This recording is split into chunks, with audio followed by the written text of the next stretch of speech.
अस्सलामुअलैकुम। प्रोग्राम अक्स बरक्स के साथ मैं हूं शाइस्ता शहजाद। नाज़रीन, पाक भारत कशीदगी की बात करते हैं। इस कशीदगी के बाद भी गुज़श्ता रोज पहली बार जब दोनों ममालिक के DGMOs के दरमियान राब्ता बहाल हुआ है और साथ ही पाकिस्तान ने ऑपरेशन बुनियानुल मरसूस मुकम्मल करने का ऐलान किया और इसे एक मार्का हक का नाम दिया। 10 मई तारीख का एक ऐसा दिन है, एक ऐसा बाब है जिसे आने वाली नस्लें फख्र से याद रखेंगी और दुनिया को बताएंगी।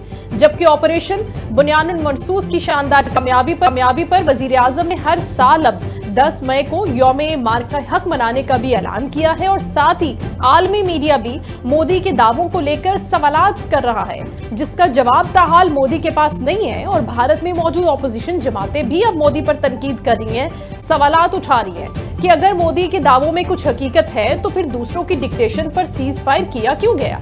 गुज़श्ता रोज अपनी तकरीर में पाकिस्तान के जवाबी हमलों पर हैरानी का इजहार करते हुए पाकिस्तान ने इंडिया पर ही हमला कर दिया और साथ ही फौजी अड्डों को निशाना बनाया, जिसके जवाब में वजीर दिफा ख्वाजा आसिफ ने यह कहा कि नरेंद्र मोदी एक हारे हुए जवारी की तरह अब तकरीर कर रहे हैं जिसके पल्ले कुछ नहीं है। मोदी अपनी साख को बचाने के लिए बौखलाहट में ये तकरीर कर रहा है और साथ ही इस तकरीर में मोदी ये दावा करता हुआ भी नजर आता है कि जंगबंदी की दरखास्त पाकिस्तान की जानिब से की गई, लेकिन DGISPR ने यह वाजे किया है कि पाकिस्तान ने कोई ऐसा राब्ता ही नहीं किया। आज वजीर इत्तलात अता तारड़ ने अपनी गुफ्तगू में यह बताया कि भारत मजीद कशीदगी झेलने की पोजीशन में इस वक्त नहीं था।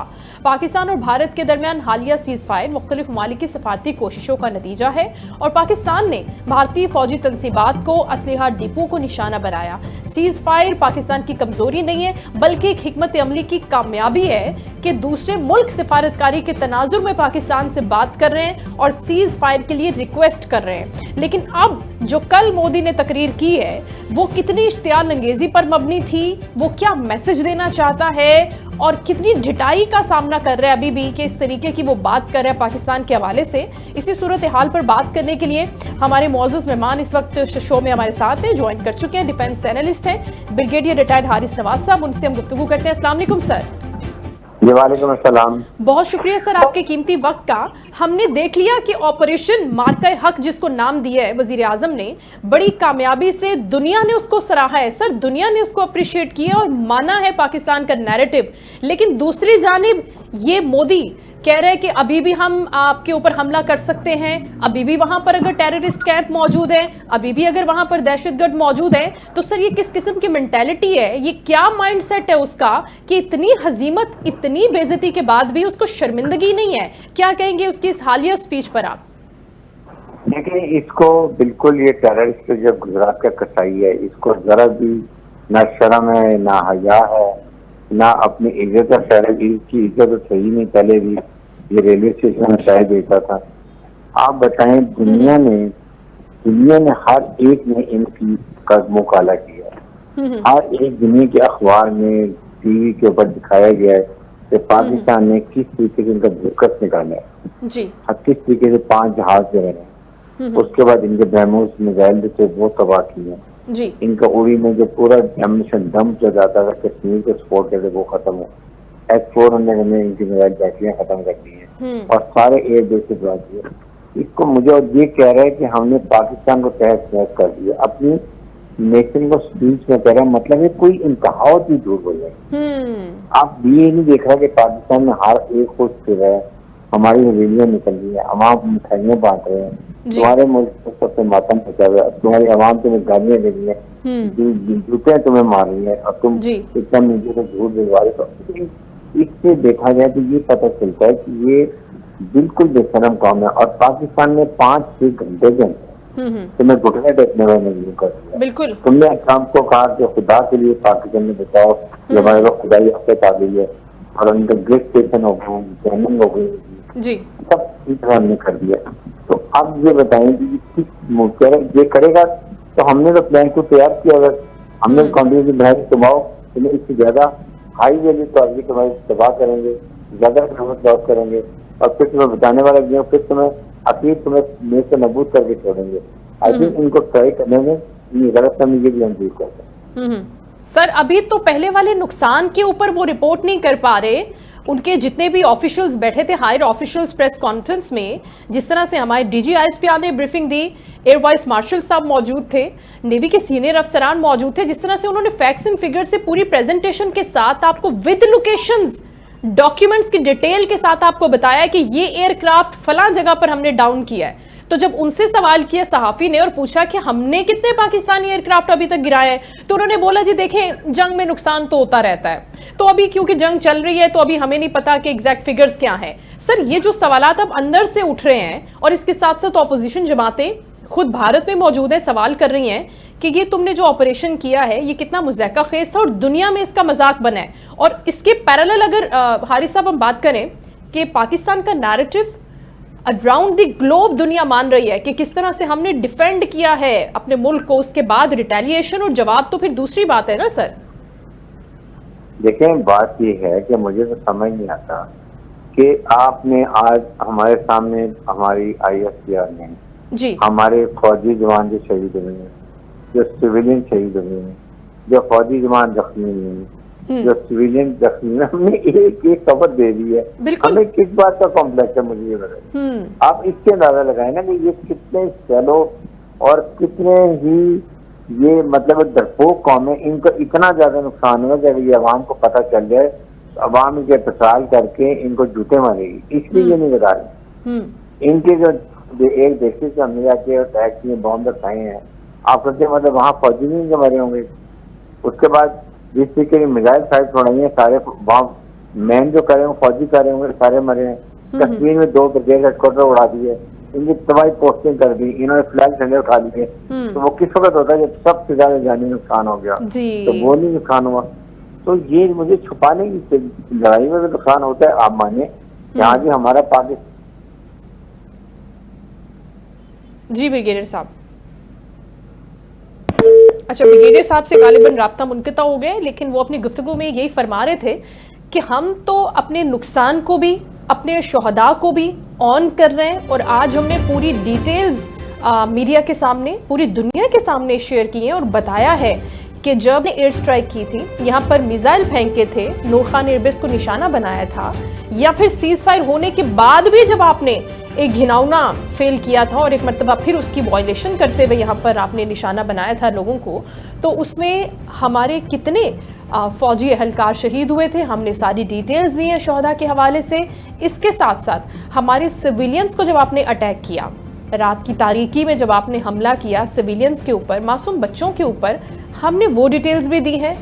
तो जो आपके अंदर जो आपके कॉम्प्लेक्स है, उस कॉम्प्लेक्स की वजह से, उस शिकस्त की वजह से अभी तक आप दुनिया को बता ही नहीं पा रहे कि आपका नुकसान कितना हुआ है। ब्रिगेडियर साहब ने भी ज्वाइन करिए, गालिबन राब्ता मुनक़ता हो गया था।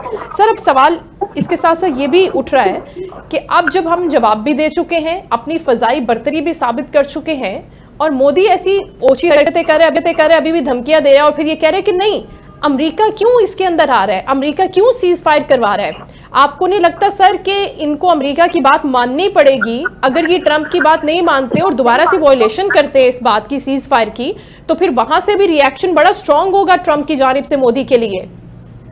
भाई अमेरिका तुम अमेरिका की गोद में जाके उनके पाँव के पकड़े थे, तो खुदा के लिए बचाओ मैं पाकिस्तान से जी। वो अमेरिका ने कहा कि आप अपने सेटल खुद करें, हम ठीक नहीं आएंगे सेटल करने से।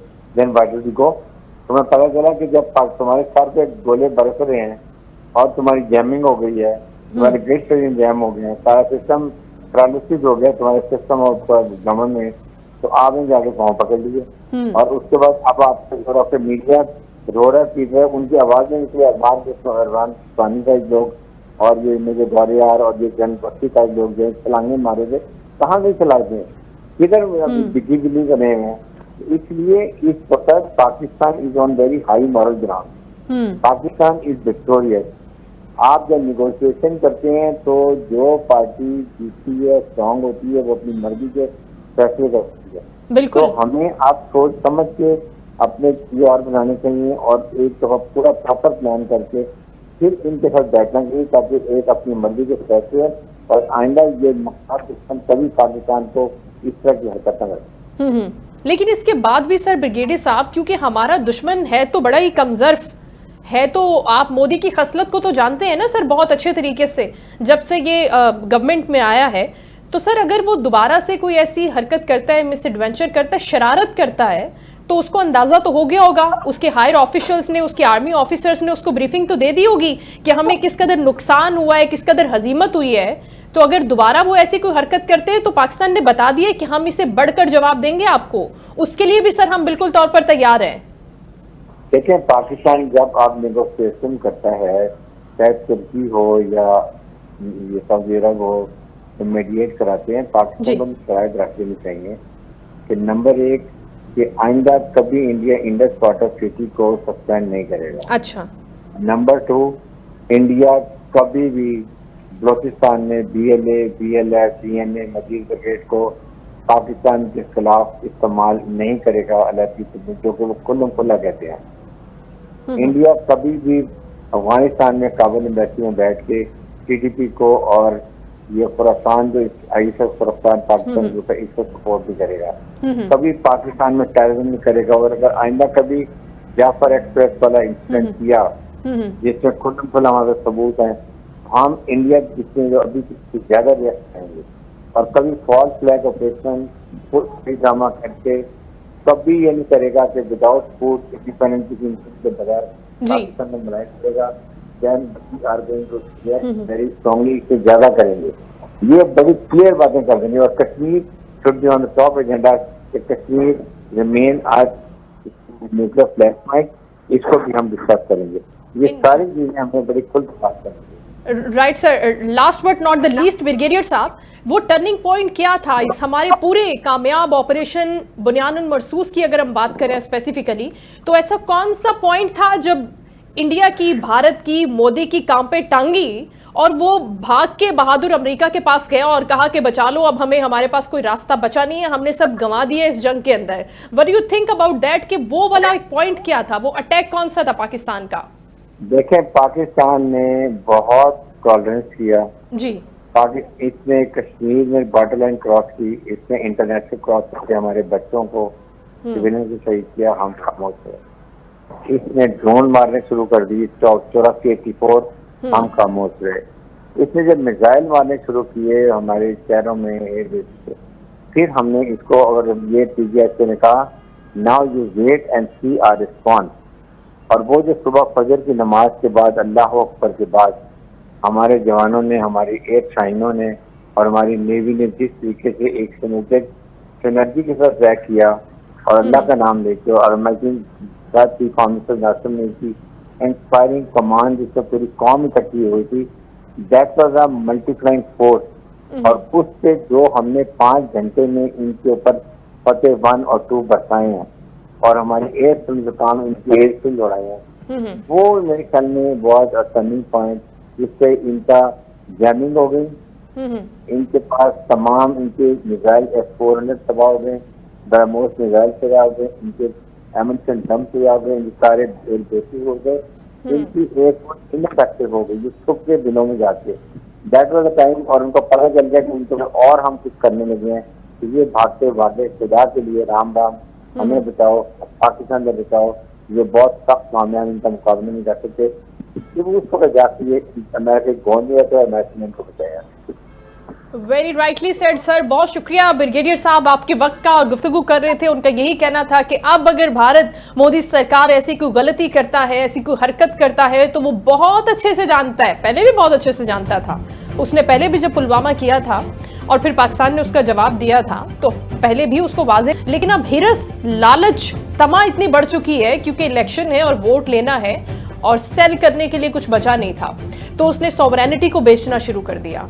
उसने रेट, कीमत फिक्स कर दी भारतीय अवाम के वोटों की, भारतीय जनता की उसने कीमत लगाई, और फिर कीमत भी बड़ी भारी लगाई कि उसने अपने राफेल पेश कर दिए, उसने अपनी एयरफोर्स को पेश कर दिया, उसने अपनी एयर बेसिस को पेश कर दिया, उसने अपनी फौज की चेक पोस्टों को पेश कर दिया कि सब दांव पे लगा देंगे, लेकिन कीमत, सियासत की कीमत तो चुकानी पड़ती है ना। तो फिर उसने अपना ज़मीर भी बेचा, अपनी वतन फरोशी भी की, लेकिन फिर भी वहां पर शिकस्त हुई उसको।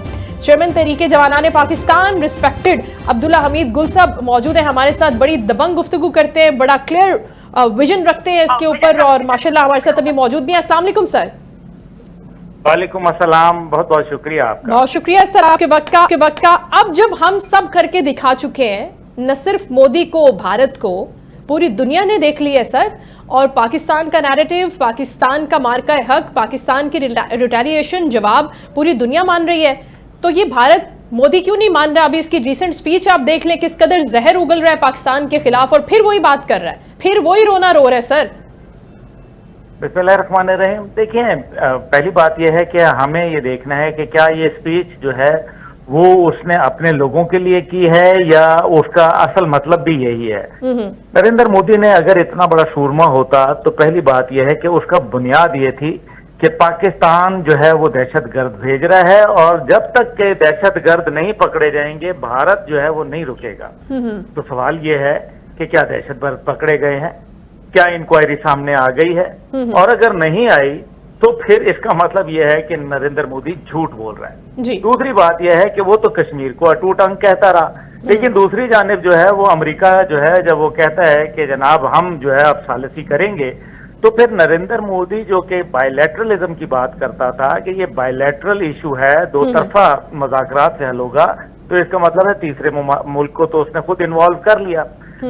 अमेरिका का मतलब यह है कि पूरी दुनिया इन्वॉल्व हो गई, तो फिर ये बायलैटरल तो नहीं, ये तो फिर एक इंटरनेशनल इशू बन गया। तो नरेंद्र मोदी जितना भी झूठ बोल ले, नरेंद्र मोदी जो है वो अपना मुंह काला होने से ना पाकिस्तान के सामने बच पाया और ना ही अब इंटरनेशनल दुनिया। ये देखिए, मैं तो नहीं कह रहा, ना आप कह रही हैं, ये तो बेटा जी ये कह रहा है कौन, और ये अमेरिका का मीडिया कह रहा है कि India was saved by United states, rescued लिखा हुआ है, बल्कि रेस्क्यूड बाय, यानी कि उसको जो है रेस्क्यू किया जो है वो अमेरिका ने, वरना जो है नरेंद्र मोदी की जो मार पड़ रही थी। अब वो साथ कहता है कि जी डीजीएमओ ने कॉल किया। डीजीएमओ ने कब कॉल किया भाई? डीजीएमओ ने तो कॉल ही नहीं किया पाकिस्तान, वो तो अमेरिका ने जो है वो बोला, और वो कहता है कि जनाब हम तो पाकिस्तान के साथ कोई काम नहीं करेंगे, जबकि अमेरिका बड़ा वादे बोलता है कि मैंने दोनों ममालिक को जो है वो धमकी दी और कहा कि हम तुम्हारे साथ जो है कारोबार बंद कर देंगे। पाकिस्तान के साथ तो अमेरिका का वैसे भी कोई खास कारोबार ऐसा है कोई बड़ा तो नहीं है, छोटा सा कारोबार है, हम 6.5 बिलियन डॉलर का, उसके मुकाबले में भारत का कितना है? तो प्रॉब्लम तो भारत को थी ना। तो फिर इसका मतलब है कि ये जो अब तो पूरी दुनिया लिख रही है ना, मैं तो नहीं लिख रहा, सारी दुनिया के तो ये हुआ है। भारत चाहता था, कहते हैं कि जी पाकिस्तान को पाइड कश्मीर बकौल सर 2 करारदादे नेहरू लेके गया था। या तो बोलो कि नेहरू जो था वो गलत था, या बताओ कि नेहरू ने जो है वो जो अटूट अंग था उसकी खिलाफ वर्जी की और तुम जो है वो नेहरू के ऊपर जो है वो 2 हरफ भेजते हो। तो फिर यह तो भी नहीं कर रहा, तो फिर नरेंद्र मोदी झूठ पे झूठ बोल रहा है, और हकीकत यह है कि एक झूठ छुपाने के लिए 100 झूठ बोलने पड़ते हैं। बात वहीं आके खड़ी हो गई है। बताए नरेंद्र मोदी के पहलगाम का वाकया जो है वो कहाँ हुआ, उसके सबूत शवाहिद कहाँ हैं, वो ये बताए, इधर उधर की आए बाएं शाएं मत करे, वो ये बताए कि उसकी तकरीर के अंदर उसने जो सिखों के ऊपर जो बैलिस्टिक मिसाइल मारे हैं वो क्यों मारे हैं, जवाब देना इस बात का। और क्या दुनिया जो खामोश बैठी है सिखों के ऊपर, ये मजालिम जो हो रहे हैं, जो 2.9% इस टाइम पे भारत के अंदर बसते हैं, क्या जो है ये अकलियतियों के साथ जो है उनके हकूक को सल्ब नहीं किया गया? क्या ये अकलियतों के साथ जुल्म नहीं है? यही काम अगर पाकिस्तान में होता तो आज पूरी दुनिया के अंदर तहलका मच जाता। तो अच्छी बात है ना अब्दुल्ला साहब, अच्छी बात है ना, इसी इंसिडेंट के बहाने अब कश्मीर का जो इशू है वो इंटरनेशनली एक मरतबा फिर हाईलाइट हुआ है, और हमारे पास इतना अच्छा मौका है सर, यकीन करें, क्योंकि अभी दुनिया पाकिस्तान को अप्रिशिएट कर रही है और मान रही है वो हमारी कारकर्दगी को भी। और अगर हम मीनवाइल बात करते हैं भारत की, जो कब्जा करके बैठा हुआ है, उनके हुकूक को सल्ब करके बैठा हुआ है, तो उसके लिए तो फिर ये जुमला ही बिल्कुल ठीक है कि लो आप अपने दाम में सयाद आ गया कि अब जब उसने हमारे लिए गड़ा खोदा था, हमारे ऊपर जंग को मुसल्लत करने की कोशिश की, और वो खुद ही अपने ऊपर गिर गया उसके अंदर। और साथ ही साथ अब जब इंडियन अवाम जो है, भारतीय अवाम सवाल कर रही है कि इतना नुकसान आपने इतनी छोटी सी कंट्री से करवा लिया, ये भी तो वो सरप्राइज हुए होंगे ना सर हमारा जवाब देखकर भी। जी, इसमें कोई शक व शुबा नहीं है। देखिए, भारत जो बुनियादी तौर पे जो मकसद लेके चला था वो क्या था?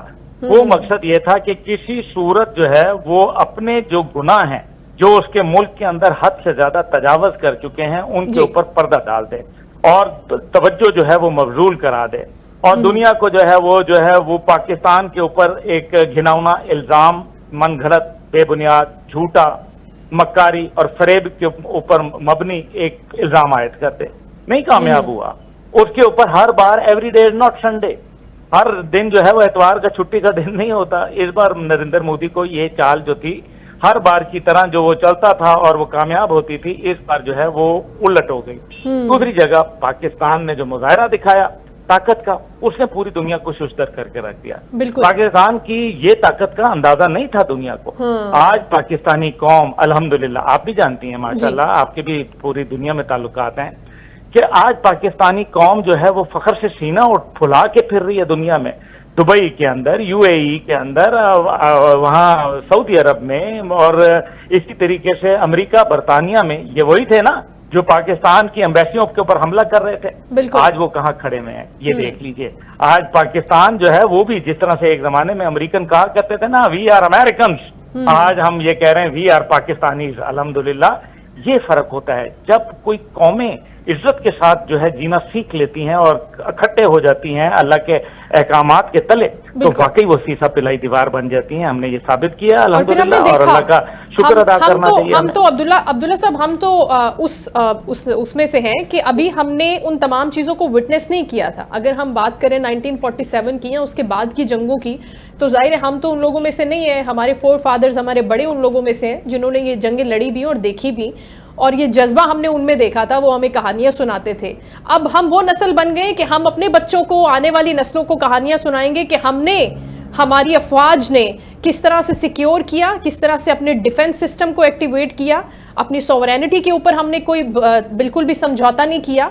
और अब जबकि तनहा करने की साजिश एक मरतबा फिर भारत ने की कि पाकिस्तान को आलमी तौर पर तनहा कर दे, तो उतनी सपोर्ट अल्लाह के हुक्म से हमें मिली। तुर्किया के सदर तारीफ कर रहे हैं अपनी पार्लियामेंट में, चाइना हमारे साथ है, अमेरिका का नैरेटिव आउट ऑफ नोवेयर एक मरतबा फिर हमने बदला हुआ देखा है।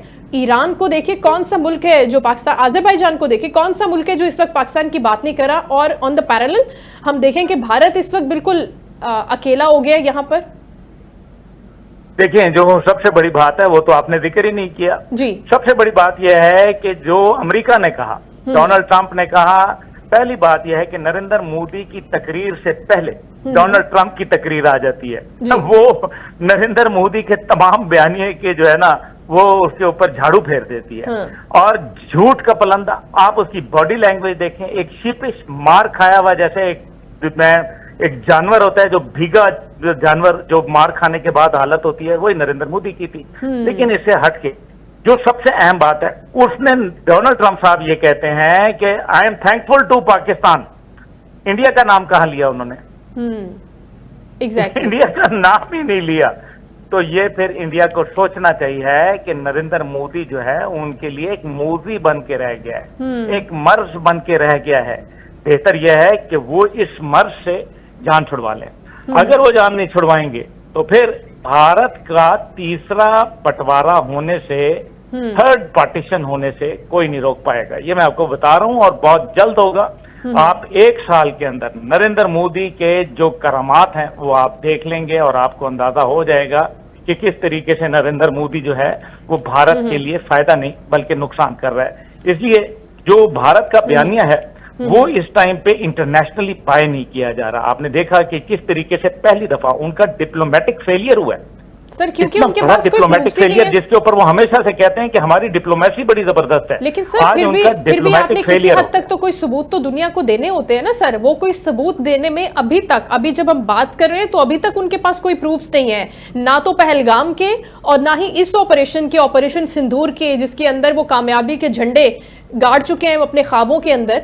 लेकिन इसके साथ साथ सर, जिस तरह से हम बात कर रहे हैं कि इस पूरे सिनेरियो में, वॉर सिचुएशन में, हमने एक शख्सियत को बड़ी मजबूती के साथ पूरी दुनिया के अंदर उसकी पॉपुलैरिटी को बढ़ते हुए देखा, और वो है सिपाही सालार। डोनाल्ड ट्रंप ने भी जब इस पूरे वाकये के अंदर, सिचुएशन के अंदर, सीज फायर के अंदर दोनों मुल्कों में से अगर किसी शख्सियत से रब्ता किया सुबह 7:30 बजे, तो वो आर्मी चीफ साहब थे। तो ये जो पर्सनैलिटी पूरी दुनिया में एक मर्तबा फिर पॉपुलर हुई है और दुनिया ने माना है कि ये है सिपाही सालार, इसके ऊपर रिपोर्ट्स लिखी जा रही हैं, जरीदे रिपोर्ट कर रहे हैं सर आसिम मुनीर साहब के ऊपर। इसको किस तरह से आप देखते हैं आने वाले वक्त में पाकिस्तान की बेहतरी के लिए, पाकिस्तान की मजबूती के लिए? देखें, दो बातों के ऊपर इस टाइम पे केस स्टडी के तौर पर पढ़ाया जाना शुरू हो गया है। पहला केस स्टडी यह है कि कैसे पाकिस्तान के जो जहाज थे उन्होंने दुनिया के सबसे बेहतरीन डिफेंस सिस्टम SU-400 मिसाइल को जो है वो एक जहाज से निशाना बनाया, जो जहाजों के लिए कहर बन के टूटता था, वो उल्टा हमारे जहाज जो है उसके लिए कहर बन के टूटे। एक दफा नहीं, दो दफा नहीं, मल्टीपल टाइम जो है वो हमने उनको मारा S-400 के अंदर। यानी कि एक दफा तो आदमी कह सकता है कि तुक्का लग गया जी चले, लेकिन ये बार बार तुक्का नहीं था। इसका मतलब है कि ये बड़ा प्रिसीजन किल थी। दूसरा उनके राफेल का, आप देखें कि इस टाइम पे S-400, राफेल और ड्रोन्स, ये तीन उनकी जो टेक्नोलॉजी जो तीन मुख्तलिफ न्यूक्लियर ममालिक की हैं, वो ये सोच रहे हैं कि क्या हम नरेंद्र मोदी के हुकूमत को ये दे के अपनी तजलील करवा रहे हैं अपनी टेक्नोलॉजी की। ये भी भारतीय प्रोफेशनलिज्म के ऊपर, उनकी फौज के ऊपर, उनकी प्रोफेशन के ऊपर जो है बहुत बड़ा धब्बा लग गया। तीसरी चीज जो है वो केस स्टडी जो ये पढ़ाई जा रही है कि फौज एक छोटी जो है वो होके कैसे एक अपने से कई गुना बड़े दुश्मन जो है उसको उड़ा के रख रही है, 10 गुना बड़ी फौज को जो है कैसे उसने उधेड़ के रख दिया है। अब तीसरी चीज जो है वो जनरल आसिम मुनीर साहब है कि एक न्यूक्लियर कंट्री का आर्मी चीफ कैसे बिहेव करता है। ये है रिस्पॉन्सिबल और प्रॉम्प्ट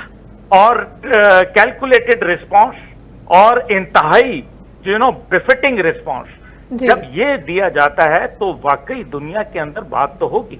पाकिस्तान आलम इस्लाम की वाहिद सुपर पावर है, कोई मजाक तो नहीं है। ये तो हमने पता नहीं अपने आप को जो भारत के, इसराइल के और तागूती कुव्वतों के कहने के ऊपर और उनके जो गुमाश्ते यहाँ फिरते थे लोगों के दिलों में अफवाज के मुतल्लिक, अपने रियासत के मुतल्लिक कदूरतें, दूरियां, गलतफहमियां पैदा कर रहे थे। सर अब्दुल्ला साहब, ये शैतानी अमल होता है, ये बिल्कुल शैतानी अमल होता है जी। शैतान तकसीम करता है ना जी, शैतान तकसीम करता है और डाउट पैदा करता है। तो कौन डाउट कर रहा था? अब तो मेरे ख्याल में लोगों को समझ आ गई है।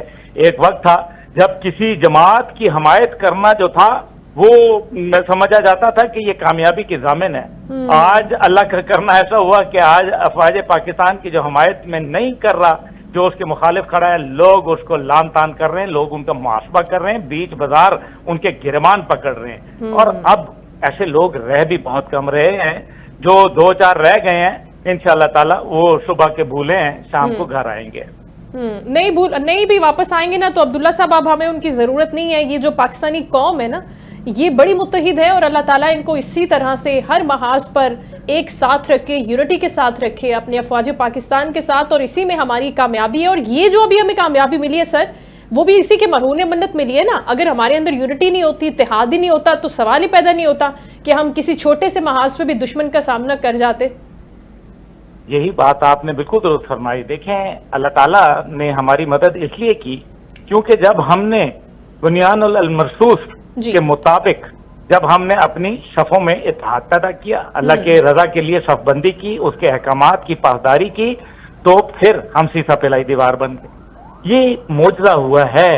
हकीकत यह है कि ये एक बहुत बड़ा मौजज़ा है, हमें समझ जाना चाहिए। और क्या हमने माजी के अंदर गज़वात नहीं देखे जहां अल्लाह ताला ने मौजज़ात पैदा किए? क्या हमने माजी के अंदर ऐसे मामलात नहीं देखे? तो बिल्कुल देखे। और उसकी सबसे बड़ी वजह यह है कि अल्लाह ताला ने हमारे लिए इतना बेहतरीन ये मौका दिया। आज भी कौम को ये सोचना चाहिए कि क्या वजह है कि हमारी क्या, अगर कैलकुलेशन की जाए, यही तो दुनिया हैरान है कि कैलकुलेशन अगर 2 + 2 की जाए तो फिर ये पाकिस्तान तो ये जंग जीत ही नहीं सकता था जी। और जंग जीतना और बात है, और जंग के अंदर आउट नंबर कर देना, कंप्लीट 0 करके रख देना, ये और बात है। आप मुझे बताएं, पाकिस्तान अंदर घुस गया, पाकिस्तान ने उनके मारा। अभी आप मुझे बताएं, बॉर्डर एरिया पे आप भी माशाल्लाह टीवी पे बैठे हुए हैं, आपको सारी अखबार की और टीवी की खबरें मौजूद हैं, कितने गोले जो हैं वो आपको पाकिस्तान में पड़ते नजर आए हैं। इसका मतलब है हमारा दिफा इतना मजबूत था कि हमने एक गोला जो है अपनी सरजमीन पे घुसने नहीं दिया। मां सवाई ये ड्रोन श्रोन जो है ये तो हमारी हिकमत अमली थी। अगर हम वक्त से पहले अपना दिफाई निजाम जो है वो दुश्मन के सामने आश्कार कर देते तो फिर ये ना होता जो हुआ। तो इसका मतलब यह है कि हमने एक हिकमत यानी कि एक war strategy, general Asim Munir को अगर पढ़ाया जा रहा है या उनका तस्करा किया जा रहा है या उनकी जो है वो जय जयकार हो रही है, तो उसके पीछे वजूहात ये हैं कि वो ये कह रहे हैं कि ये एक मिलिट्री जो स्ट्रेटेजी का मिरेकल हुआ है। ये भी तो एक बात है ना, बहुत बड़ी तो बात है। अल्लाह का शुक्र है, हमें फख्र करना चाहिए इस बात के ऊपर और अल्लाह का शुक्र अदा करना चाहिए। अल्लाह ने हमारा साथ दिया इसलिए क्योंकि हमने इत्तेहाद किया। अगर हम इंतशार का शिकार रहेंगे तो ना हम बहैसियत एक मुआशी ताकत के हम आगे नहीं बढ़ पाएंगे, बल्कि हम दिफाई कुव्वत पे भी जो है वो ये बड़ा वाज़ेह मैसेज है। बहुत खूबसूरत बात की आपने अब्दुल्ला हमीद गुल साहब, बहुत शुक्रिया आपके वक्त का कि अगर इंतशार का शिकार हो जाएंगे, मुत्तहिद नहीं होंगे, तो फिर ऐसी जंगें लड़ना, इनको जीतना और इनके अंदर बर्तरी कायम करना आपका सिर्फ और सिर्फ ख्वाब रह जाए। बड़ा वाज़ेह मैसेज है हमारे लिए कि हमें मुत्तहिद रहना है हर हाल में। हर मुल्क के अंदर कमज़ोरियाँ होती हैं, डिफरेंसेस ऑफ ओपिनियन होते हैं, मसाइल होते हैं, लेकिन इसका मतलब ये नहीं होता कि आप इंतशार का शिकार हो जाए। यहाँ पर वक्त है प्रोग्राम में ब्रेक का, ब्रेक के बाद हाजिर होते हैं।